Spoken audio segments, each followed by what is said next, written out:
Salibonani, thanda ukulibingelela ngegama lenkosi. Siyabonga uNkulunkulu osigcinayo, oselusayo, osivikelayo, osibusisayo. Ngokwehlukana kwethu la ngezibusiso ezisifaneleyo njengabantu emhlabeni, asithatheni leli thuba esiliphiwa ngumlimi siphila kusakwamala ukubana simdumise njengoNkulunkulu wethu, simbonge ngakho konke asenzela khona. Singakhohlwa ukuthi emhlabeni asiphili sodwa, siphila nabanye abantu. Kumele siphile kuhle labanye abantu, siphile kuhle laba abantu, sibe isibusiso ebantwini. Kulabanye abantu kumele babusise ngenxa ukuthi wena ukhona emhlabeni. Asibe nesibusiso ebantwini, umlimi uzasibusisa, umlimi asibusise izikhathi zonke. Siyabonga ke asikhangeleni le into sike sakhuluma ngokunye last week akade kukhuthazwa liBhayibheli ikakhulu emadodeni ukuthi asibe ngamadoda sibe ngamadoda sibili. Hayi khona ukuthi sibe lolunya but sime njengoba wayibhalile ukuthi indoda lendoda kayibuse emzini wayo. Imithetho ifakwe, abantwana bakhule besendleleni right, abantwana bakhule bemesaba uJehova, bethunganyelwa ngabobaba. Umlimi abesengenela uzasibusisa njengabo baba, right? Namhla asike sikhangeleni enye into sihlobo esithandikayo. Ngicela ukuthi ngihle sisuke lapha, sihle sisuke sonkeni sibambe into leyo ukuthi uNkulunkulu akulahlanga, uNkulunkulu uyakwazi, uNkulunkulu ukukhangela. Kwesinye isikhathi nxa ukhangela ucabanga ukuthi bona sokumnyama umlimi kakho, ngicela ukukhuthaza ngonika isiqiniselo lesi namhlanje ukuthi uNkulunkulu ukhona. uNkulunkulu uyaphila. uNkulunkulu singavuma aphile asebenze ezimpilweni zethu, sizabona esenzela izimanga ezinkulu, sibe sesilidumisa igama lakhe. Right, asibaleni lapha sibe sesithinta livesi. uEsther kule ndaba la. Na inkosi uZexas isixothile umkayo. Uchapter 2 ithi yona kwafika isikhathi sokubana ulaka lwakhe ludede.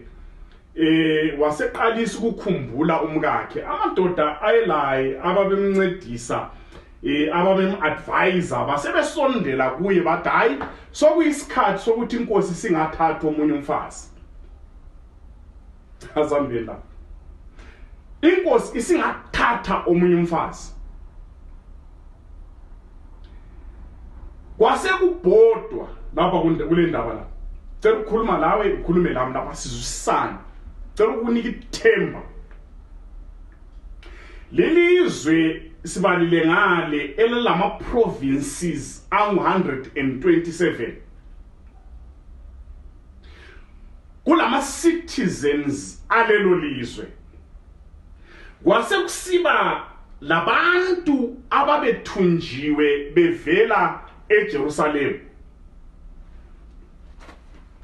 Kulabantu baleso sigaba, kulabantu balelo lizwe abathi nxa behamba emgwaqweni kabathwali passport, kabathwali ID.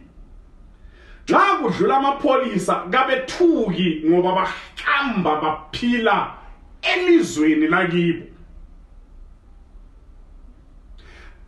Kulelo lizwe kube sokusiba labantu abanqotshwayo bathunjwa besuswa eJerusalem ngenxa yalokho esakukhulumayo ukwala kwenkosi yaleso sikhathi ukulalela ilizwi likamlimi. Bazolethwa bahlala mhlawumbe babegcwele kumbe ama-provinces wonke kumbe babuthelelwa ku-province eyi-1. Then iBhayibheli lona basebesitsho lenkosi hayi dinga akudingwe intombi ezigcweleyo zilethwe zibuthaniswe zizohlala lapha mhlawumbe zaziphareda zifike phambi kwenkosi. Following day obuye lapha emuhle engadlula phambi kwenkosi imkhangele engxenye ake apheke ikitheste ukudla okuphekwe umuntu lwa. Mani bomkhuluma lo. Kuyachaza kumnandi Sibanda ukuthi uyindoda uthatha unkosikazi okwazi kupheka. Nxa abangani bakho bevakathi awethuki uyakwazi ukuthi uzapheka kuhle. Nxa ubaba wakho umama wakho abafowenu befike egumeni awethuki ukuthi uzayidubula imboza uyakhululeka ngoba uyakwazi kupheka. Umuntu smart, umuntu oclean, umuntu lomusa. Mhlawumbe abantu ababehlezi lenkosi babekhangela zona lezi zinto. Bengamkhangeli kuphela nxa esepareda phambi kwenkosi. Babe balandelela mhlawumbe baye bacheka lapho ababehlezi khona ukuthi ba-interacta njani labanye abantu. Asambeni. Verse 5, chapter 2, verse 5 for Esther. Now there was in the citadel of Susa a Jew of the tribe of Benjamin, named Mordecai, son of Jah, the son of Shimei, the son of Kish, who had been carried into exile from Jerusalem by Nebuchadnezzar, the king of Babylon. Among those taken captives with Jehoiakim, the king of Judah, Mordecai had a cousin named Hadash, whom he had brought up because she had neither father nor mother. Xa bethunjiwe iBhayibhili lithi lona kulondoda owesizwe sakoBenjamin laye owathunjwayo ngesikhathi kuthunjwa abantu, ngesikhathi uNebukadnezar ezohlasela iJerusalem. Wasethumba lundoda ekumthumbeni kwakhe wamthola, kumbe leso sehlakalo sempi sathola lundoda okuthiwa nguMordecai owesizwe sakoBenjamin. Asike sigijime mbijana siyemuva. uBenjamin yi-last born ekaJacob, unina kwakungurasheli. Ungabala kuhle iBhayibhili kuchapter 35 from verse 16 to 19. Endleleni bathi behamba unina wasehelelwa. Nxa ehelelwa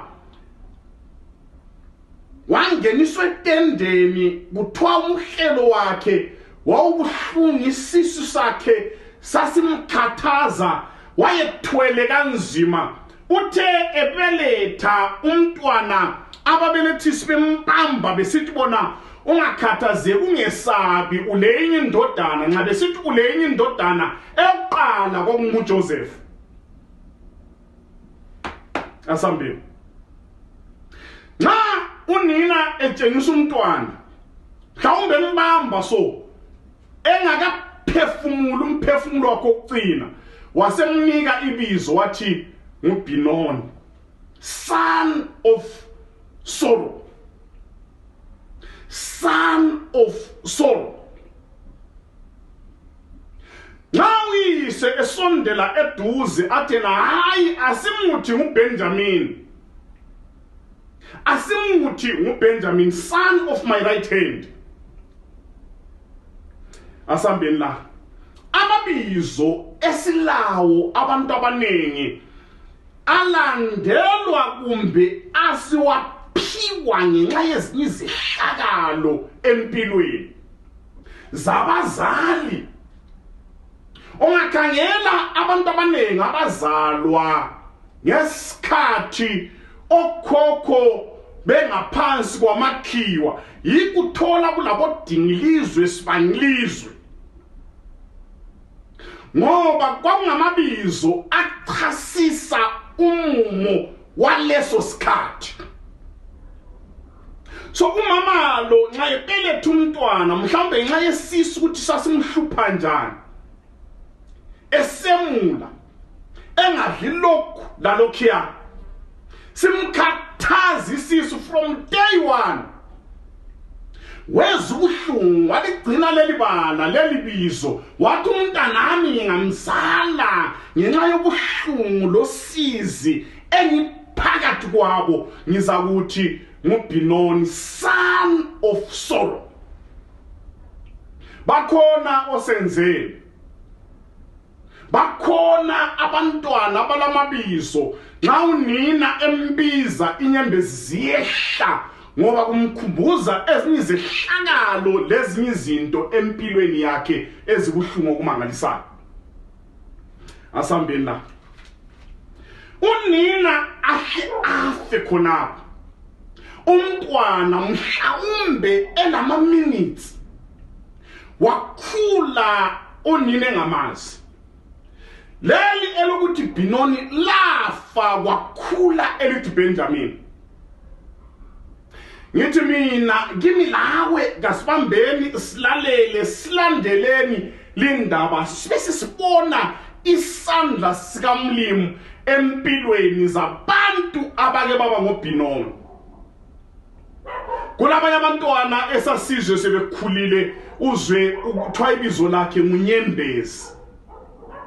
Uma uyalalela istory sakhona lenkulumo yakhona lawe otshelwayo zize zehle zakho inyembezi. Lo mntwana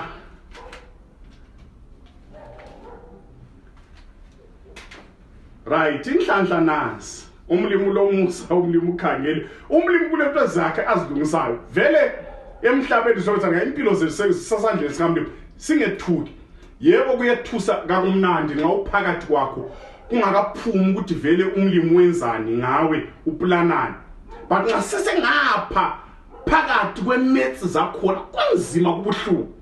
But ngiyacela kasibekezeleni kasibambeleleni kulezinto umlimu asenzela zona. Then iBhayibheli lona yena umntwana named Hadash, whom he had brought up because she had neither father nor mother. This young woman, Asabela, who was also known as Esther, had a lovely figure and was beautiful. Mordecai had taken her as his own daughter when his father and mother died. Ngicela ukukhuluma lathi ngicela ukuva indlela kithi isihlobo. Ngikhuluma kunje izikolo zivuliwe zizavulwa futhi ngapha eZimbabwe mhla ka6. Kulabantwana bakadadewenu abasala lawe uyise wabhubha lo nina wabhubha unina engudadewenu. Bakuchiyela imali ukuthi bafundise kodwa badla uklub badla imbuya ngoluthi. But lindoda kuthiwa yamthatha lo mntwana ongesela mzali yamgcina njengomntanakhe. Wayengumntwana wesihlobo. Then iBhayibheli lona ende lo mntwana had a lovely figure. Wayele structure sihle muhle bumbekile. Emuhle. La nxa ehamba emuhle. Ebumbekile wamgcina njengomntanakhe. Banengi abantwana esibahlalele phansi sokufiwe abazali sebengasekho wakhala wena wafeinta mbidana bakuvusa abantu bathi udabukile ngoba udadewenu kasikho wathi wena abantwana bangeni babezintandana ukhona ngabantwana bakadadewenu kunjengobantu bakho wababuthelela bathe abantu sebehlambile ababekhona emfeni ukhuluma abantwana kathesi bakhitshwe ezikolo abefunda kiso. Bathathelwa imali yabo, bathathelwa izindlu zabo, bathathelwa imota, bathathelwa inkomo zabazali babo. Awubagcinanga kuhle. Ngiyacela ngiyachallenge ngegama likaJesu. It's not too late. Asiguqukeni kasiphendukeni kulombuso kumele siungene asiphileni kuhle labanye abantu kasiphatheni kuhle abantwana abangaphansi kwezandla zethu. Amanye lamagama esiwakhulumayo ayabalimaza namhla azabalimaza impilo yabo yonke. But uMordecai kuthiwa wamgcina kuhle, wamvikela, wamfundisa. Kwangani ngumntanakhe? Ngikhuluma ngathi ziyavulwa zivuliwe. Abadadewenu abakamfowenu kabasayo esikolo. Yiba sebeselusa inkomo ekhaya. Abakho befunda. Kodwa asingakhathazeki kulo Jehova ukhona ezulwini otshintsha izinto. Mara ukhipha imhlolo lebhinga lenkayi komnyama ubambile okulobhuqo olukhawula lapha kungena sikotsho iklinik ikhatshana izikolo zikhatshana uNkulunkulu ukhangele uNkulunkulu ukhona uNkulunkulu ukhona lenkayi uNkulunkulu ukhona lebhinga emaguswini uNkulunkulu ukhona. Inyembe zakho uyazibona ukububula kwakho ukukhangela uyakuzwa ukusa kwamalanga. Bakhona abantwana abaphila impilo ebuhlungu. Kodwa singalahli ithemba. Ongabala istory leso yahleka la ukholisa udumisa umlimi uthi hallelujah. When the king ordered xa esebebuthele manje isigijima esebabuthelele kule nto engilandayo la right kule ndoda manje lapha isimanga la xa sekubhodwa kudingwa abantu kudingwa amankazana amahle hey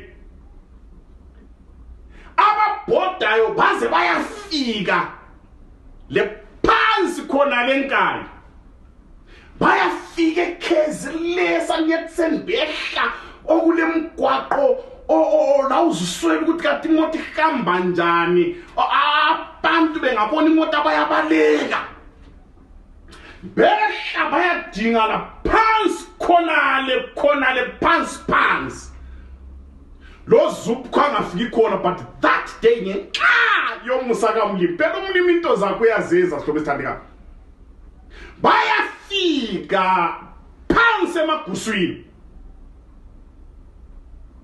babe thola kuyo unkazana kuthola umgqomo uvele esikotsho bathi wena bekumgqomo wakho ungene emoteni uyageza phambili ngoba siyakudinga sesikhethile lawe siyakukhetha ukuthi uyehlala khona ngale state house engxenye inkosi ngakukhangela ongahle wendele enkosini 1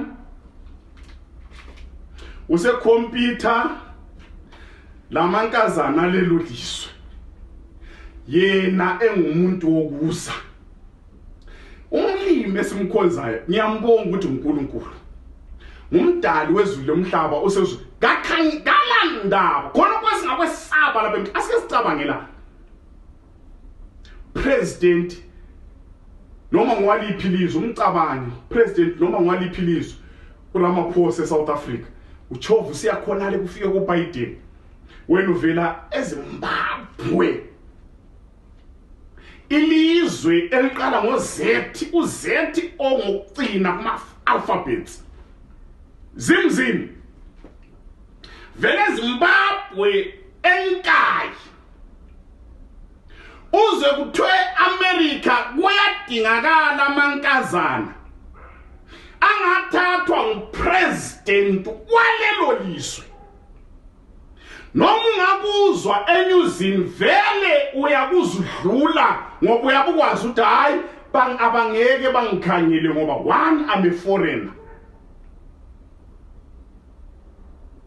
ngeke badobhe foreigner ngeke badobhe iforeigner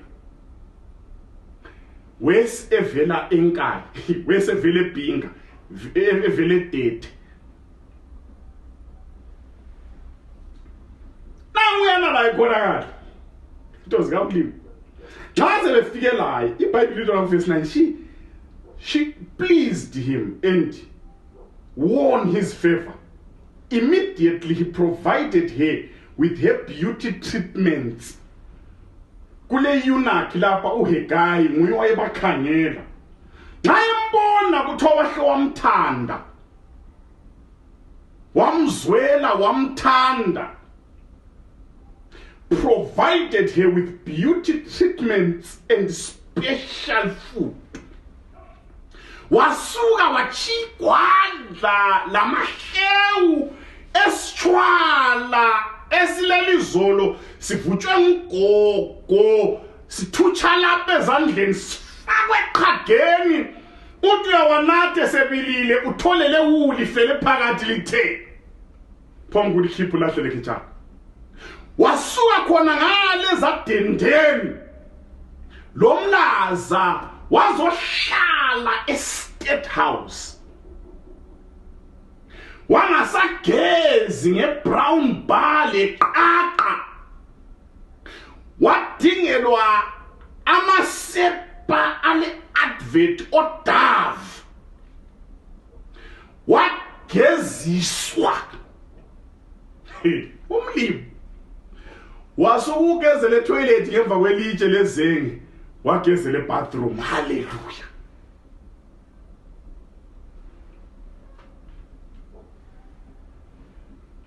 And special food.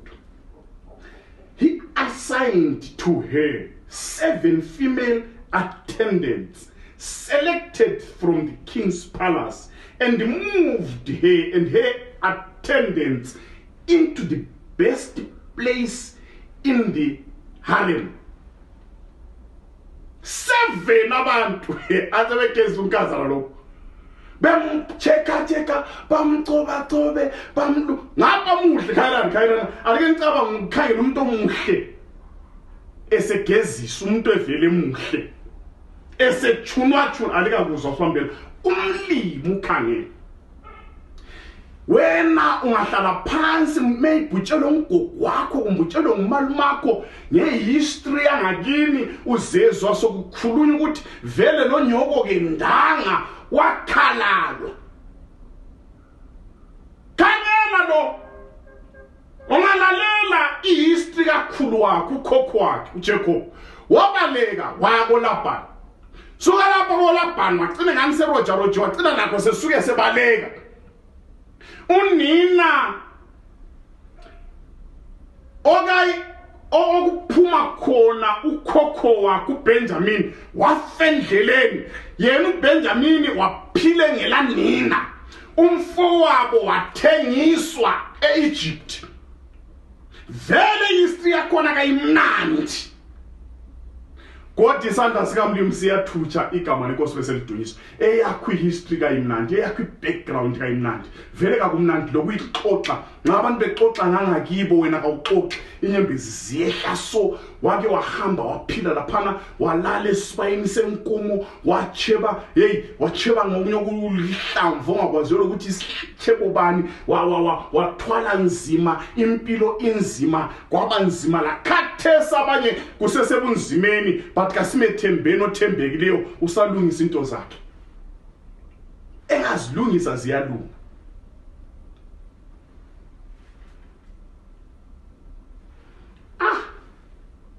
Esther had not revealed her internationality and family background because Mordecai had forbidden her to do so. Kule into engicela siyicele ngisikhumbuza futhi la ukuthi silobe thana uqhakathekile ukubana kulokunye kuyizinto kwethu kulokunye kuyimfihlo ngangikhaya ongamelanga uphonga ukutshela abantu ngesikhathi esingayisiso akukugcine kuza kuvikela phela ukungakhuluma izinto kugcina okuyizinto ngabangakini kungagcina ukudubulela amafayili phambili background yakho ngahlala uyikhamba ukutshela abantu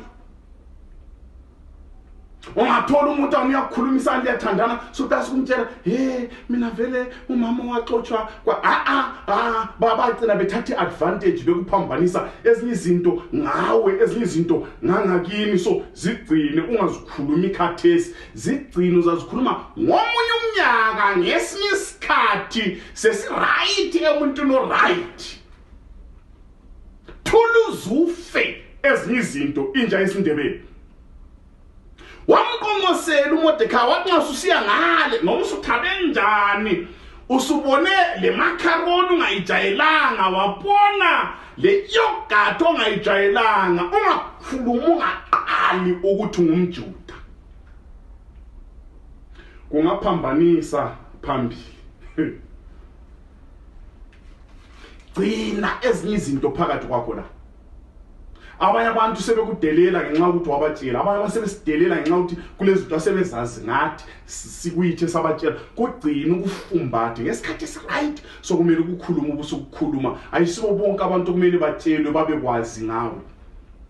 Wonke ukuthi abantu sibatshela ngama-status. Abantu ngawufumkanu sekukhulumile ku status kwena thenga isofa setshela abantu engazithwala kule 2 weeks setshela abantu indodi ngamkhutha ngempani ngamchayanga setshela abantu nge-status. Abatshela abantu ukuthi ngumhlobo bani uhlamba njani empilweni yakho.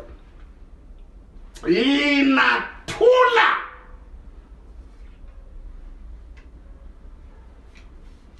asambeni siqedeni la ya into zikamlimi. Hayi umlimi uNkulunkulu, ungalahli ithemba dadewethu, ungalahli ithemba mfowethu. Ungathalaza ukhangela impilo yakho so zinyembezi zodwa, ukhangela impilo yakho so zinyembezi zodwa. But engikucelayo ukuthi qhubeka ubambelele kuNkulunkulu osezulwini. Ule plani, ule ndlela, kulento azenzayo esingaziboniyo ngempilo yakho, ngempilo yami. Uvumile sadlula emagagasini ehlukeneyo kodwa singamethemba uthembekile. Manje sigijimeni la. Right, ngifuna ukuthi ngokuye lapha okuye sizazibalela ngikhaya. Before a young woman's turn came to go to King Xerxes, she had she had to complete 12 months of beauty treatment prescribed for the women, 6 months with oil and myrrh, 6 months with perfume and cosmetics. Wayetshonela ukugeziswa qunye nzipho achekwe lapha axujwe 2020 6 months the perfume, 6 months ama cosmetics phezu kwe-dressing table yakhe kusukisela ngale kwakule ndawo ababehlala khona kulamafutha ngemihlobo yabo ezibechunwachu. Umuntu wokuthunjwa, umuntu ongelayise lonina. uNkulunkulu sikhangele, uNkulunkulu uyasazi, uNkulunkulu ukukhangele, uNkulunkulu uyakwazi. Abanye nxa ngikhuluma lapha vele sebengo Esther bahlezi bheke empilweni zabo. Leli bizo elakudala uHadasha alisazwakali osokusaza ngo-Esther. Balama mentions abo balezimota zabo but izolo yabo ibizinyembezi kuphela. Every day nxa uvuke kuseni nxa usukule kusesigaba umdumise uNkulunkulu osezulwini. Mhlawumbe labakukhalisayo ubabizo uvula izandla zakho bazokudla izibusiso umlimi akubusise ngaso. Umlimi ngasikhohlwa, umlimi usikhangele ngakukho lapha ngafinyelela khona. Akula situation emehlulayo. Inyembezi zakho uzikhangele, ukububula kwakho uyakuzwa. Izolo yangakini uyayazi. Usamelele ukuthi uVashiti asuke wena ubusubiswa. Engxenye kunje into azikahambi kuhle ukuthi uVashiti kakabizwa inkosi ukuthi aqala adle. Wena asibambeleleni, kasithembeni, kasiqiniseleni, kasibambelele kuJehova. Impilo yethu utshintsha izinto empilweni zethu nguJehova sezulwini. Nxa kusesekulelo hambo wena ezinye izinto thula, ungazikhulumi, ungavezi ukuze ukuhambe. Umuntu egeze lungiswa 6 months, 12 months zonke. 6 months perfume and cosmetics, 6 months beauty treatments. Nxa uye selethiwe la asambela. Right, verse 15. When the time came for Esther, the young woman whom Mordecai had adopted, the daughter of his uncle Abihail, to go to the king, she asked for nothing other than that Haggai, the king's eunuch, yes, who was in charge of the harem, suggested. And Esther won the favor of everyone who saw her. Won the favor of everyone who saw. Why is it that but yeah. Only mesekobile. Wake wakubona uyakubona empilweni nxa ufika abantu bakuthabile. Abanye abantu kuseni bavuka begcoba ngezinye izinto, bekhangela ezinye indiwo, bekhuluma ezinye izinto, benathe ezinye izinto baxubhe ngazo ukuthi bathole ifavor lokwesatshwa ngabantu. But ungamethemba umlimi uyapressa ezulwini zenzakala emhlabeni. Ukazana wenkani Lemaguswini bakase ukuthanda abantu, bakase ukuthanda, bekuthanda ungadlula, hi, how are you, fine, how are you, bekuthanda bekukhulumisa, yeah. Umlimi kulabanye abantu abalama qualifications empilweni, kulabanye abantu abalezi okumele ngabalaphana empilweni.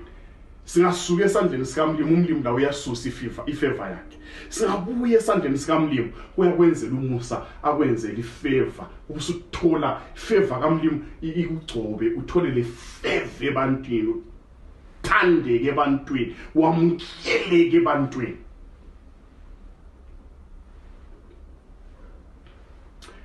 Yeah. 17. Now the king was attracted to Esther more than any of the other women, and she won his favor and approval more than any other virgins. So he set a royal crown on her head and made her queen instead of Vashti. And the king gave a great banquet, Esther's banquet, and for all the nobles and officials, he proclaimed a holiday throughout the provinces and distinguished gifts with royal liberties. Kwaba le holiday lapho kwakuhlala khona inkatha ethwala umgqomo, kwafakwa i-crown, wafakwa le ringi emangalisayo yobukhosi, waba ngu-queen first lady. Singamethemba namuhla, singamethemba insuku zonke, singahlala entandweni yakhe izikhathi zonke, kulento azilungise ezulwini okumele zenzakala emhlabeni empilweni yami. Namhla singamethemba uthembekile, singalahli ithemba, umlimi uNkulunkulu wethu. Asicineni ngalivesi chapter 29 ivesi 11 kaJeremiah. Siyayazi sonke uthi yena, for I know the plans I have for you. Noma ukhala ulela ungadlanga, noma umqando wonke lo uphelele phezu kwakho, sihlobo zakho uzidinge uziswele, abazali ubadinge ubaswele, ukhale ungabi nomuntu osabelayo. Ilizwi likamlimi uthi yena esezulwini, kukhangele ngiyakwazi, mana ngikukhipha imhlolo, I know the plans I have for you. Yebo namhla ungabe kungaright, yebo namhla ungabe usebuhlungwini, yebo namhla into zakho zingabe zingakahlangani, ungabe ungakabizwa e-state house, i-CV wayihambisa awukaphendulwa, so wake wahambisa wangabizwa e-Hillside Teachers College, wahambisa e-UCE wangabizwa, owahambisa labo balabahambisa ngemva kwakho babizwa, wazama inesi ngwehlula, wathi wena ngcono uyesisotsheni yegijima, wabachiya wehlula. Wathi ngcono uchayi double up yegoli, wala wafika wahawulela isayini. uthi yena umdala ukhonapho khona usudobhe beam. I know the plans I have for you, declares the Lord, plans to prosper you, not to harm you, plans to prosper you. Ngapha emhlabeni siyaplana, ngapha emhlabeni kulabantu abasiplanelayo, but into enhle ukuthi kulezulu eliplanayo lithi lona ama-plans elilawo ngawe dadewethu, ama-plans elilawo ngawe mfowethu. Abanye base UK, abanye base Germany, abanye baye Botswana, abanye baye Namibia. Isayizakho labafike emuva kulawe sebathenga izimota, baba lezindlu, wena awulalutho, ususesaba lokubuya ngapha ekhaya. Ukuthi uyafikela nga. Phela abadala lawo bazi izinto. Ungabuya ungelalutho uhlala iminyaka uphetsheya useGoli useBotswana ungaphi ungabuya ungeza bekhuluma istatement lesi ubuya ungelalutho uthi hayi uqhakathekile impilo.